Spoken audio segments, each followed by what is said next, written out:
निरीक्षक भरती 2026 इन्स्पेक्टर या पदासाठी जे आहे तर ती भरती येते. इथं इन्स्पेक्टर म्हणजे तुम्ही पोलीस समजू नका, प्रशासनातील इन्स्पेक्टर मी म्हणतोय. याच्या संदर्भातला एक जी आर पण आलेले आहे, नवीन सेवा प्रवेश नियम आलेले आहेत आणि काही पदांसाठी काही संवर्गांसाठी इथं पात्रतेत बदल पण झालेला आहे. आणि ही माहिती तुम्हाला युट्यूबवर प्रथमच इग्नाइट अकॅडमीच्या प्लॅटफॉर्मवर मिळणार आहे.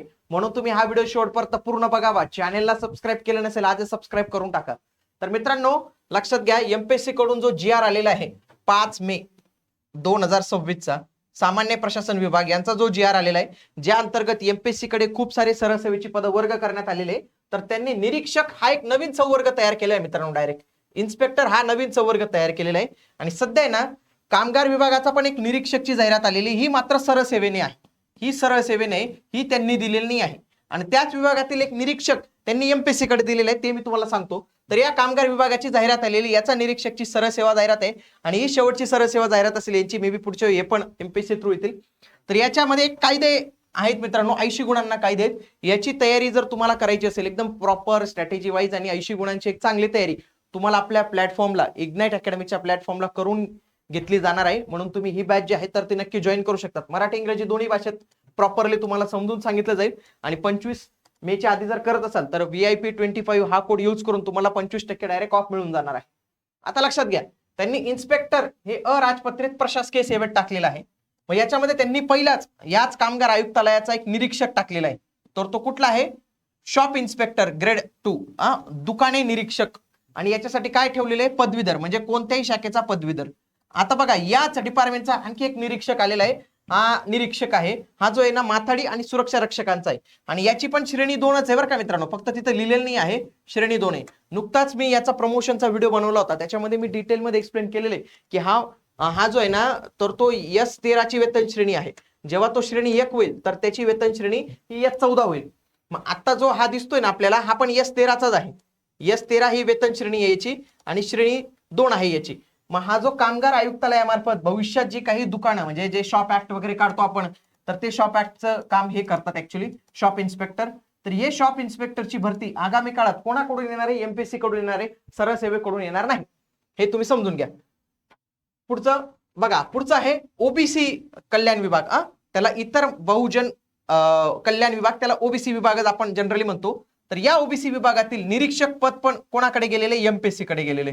ओबीसी विभागातील इन्स्पेक्टर हे जे पद आहे तर ते देखील गेलेले. इथं पण कोणत्याही शाखेचा पदवीधर फॉर्म भरू शकतो. पदवीधर. बाकी रिक्रुटमेंट रेल्स मध्ये कुठल्याही पद्धतीचा चेंज नाही. इन्स्पेक्टर पद आहे, पदवीधर आहे. ओके. पुढचं बघा मित्रांनो, आता सामाजिक न्याय विभाग, सामाजिक न्याय आणि विशेष सहाय्य विभाग, तर यांचं पण ग्रुप सीचं पद आहे सोशल वेलफेअर इन्स्पेक्टर, याला समाज कल्याण निरीक्षक म्हणतात. हे पण S13 लेवलचंच आहे. आणि याच्यामध्ये पण सांगितलेलं आहे की डिग्री पाहिजे, काय पाहिजे? पदवीधर पाहिजे. म्हणजे हे पण निरीक्षकचं पद एमपीएससी कडे जे आहे तर ते गेलेलं आहे. पुढचं आहे विशेष सहाय्य विभाग, social justice and special assistant development. हे जस्टिस विभागातील सिनियर सोशल वेलफेअर इन्स्पेक्टर, ज्याला आपण फक्त निरीक्षक म्हणतो. तर याच्यामध्ये पण आपल्याला डिग्रीज जे आहेत तर ते पाहायला मिळते बघा. Degree or diploma in physical education from recognised institute, person appointed to be form probation. म्हणजे काय? शारीरिक शिक्षणामध्ये त्याची डिग्री झालेली पाहिजे असं त्यांचं म्हणणं आहे. पण मला असं वाटतं याच्यामध्ये पण रिक्रुटमेंट रूल्स मध्ये चेंज होऊन हे पण नंतर पदवीधरांसाठी होऊन जाईल. आता बघा, 2 अशा गोष्टी आहेत की ज्यांच्या पात्रतेत बदल झालेला आहे. पात्रतेत बदल तर ते झालेले आदिवासी विकास विभागामध्ये. आदिवासी विकास संचालनालय नाशिकमध्ये आहे ते आदिवासी विकास संचालनालय. तर यांचा आदिवासी विकास निरीक्षक, ज्याला म्हणतो आपण ट्रायबल डेव्हलपमेंट ऑफिसर आणि सिनियर ट्रायबल डेव्हलपमेंट ऑफिसर, हे दोन्ही पद कोणाकडे गेलेले आहेत? एमपीएससी कडे गेलेले आहेत.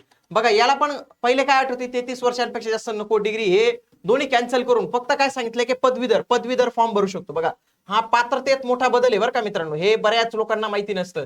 आणि खूप सारे उमेदवारांमध्ये कमेंट करतात की सर एकच जी आर किती वेळा घेतात. पण मित्रांनो, निरीक्षक या पदाविषयी माहितीच नाही आहे.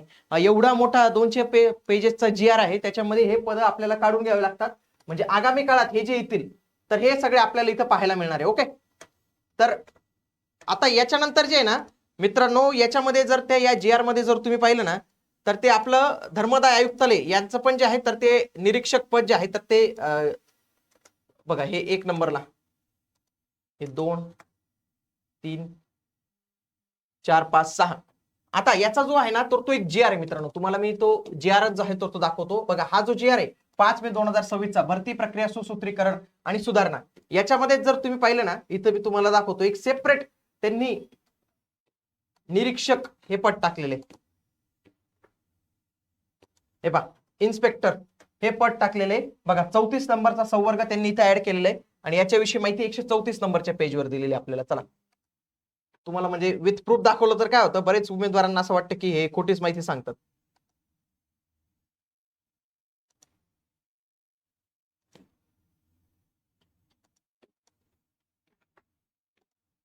बघा, हा निरीक्षक आपल्याला इथं पाहायला मिळतो. बघा, हा विधी आणि न्याय विभागाचा पण एक मित्रांनो. बघा, विधी आणि न्याय विभागाचा धर्मदाय आयुक्त कार्यालय याचा पण निरीक्षक हे पद जे आहे तर ते गेलेले मित्रांनो. पदवीधर हे पण एक पद जे आहे तर ते याच्यात गेलेले पदवीधर. हे शक्यतो टाकलेलं दिसलं नाही तुम्हाला. धर्मदाय आयुक्तालयाचं पण जे मागच्या वेळी ऍड आली होती धर्मदाय आयुक्त यांचं पण निरीक्षकचं पद हे एमपीएससी कडे गेलेले. तर हे सगळं आपल्याला इथं जे आहे तर ते पाहायला मिळतात मित्रांनो. आता याच्यामध्ये तुम्ही पाहू शकतात काहीच नाही, कोणत्याही शाखेचा पदवीधर. बघा, कामगार विभाग, विधी न्याय विभाग, तर असे विविध आहे. आणि याच्यासाठी S13 ची वेतन श्रेणी असते 35,400 ते 1,12,400. यात जर तुम्ही इन हँड वेतन पाहिलं सध्या तुम्हाला बघा 77,000 एवढं आहे. 74,000 आता आहे सिटी नुसार, XYZ सिटी नुसार. आणि जर मी तुम्हाला डायरेक्ट इन हँड सांगितलं तर तुम्हाला जवळपास 63,000 प्लस, म्हणजे 63,000 प्लस आजच्या रोजी तुमच्या अकाउंटमध्ये डायरेक्टली येणार आहेत. एवढं वेतन तुम्हाला या निरीक्षक पदासाठी जे आहे तर ते मिळतं. आणि या निरीक्षक पद पण आलेलं आहे हे, तर याचा तुम्ही चांगला जे आहे तर ते फायदा घेऊ शकतात, कारण की ही पोस्ट खूप चांगली आहे. आणि याचा घेण्यासाठी तुम्हाला हे करावं लागेल मित्रांनो, 80 गुणांची परिपूर्ण तयारी तुम्हाला या कर्मवीर कायदे बॅच मधून जे आहे तर ती करून घेतली जाणार आहे. इग्नाइट अकॅडमीचं ऍप्लिकेशन डाउनलोड करा. तसेच हा नंबर दिलेला आहे, याला देखील तुम्ही कॉल करू शकतात. भेटूया पुढील व्हिडिओमध्ये. तोपर्यंत जय हिंद, जय महाराष्ट्र, धन्यवाद.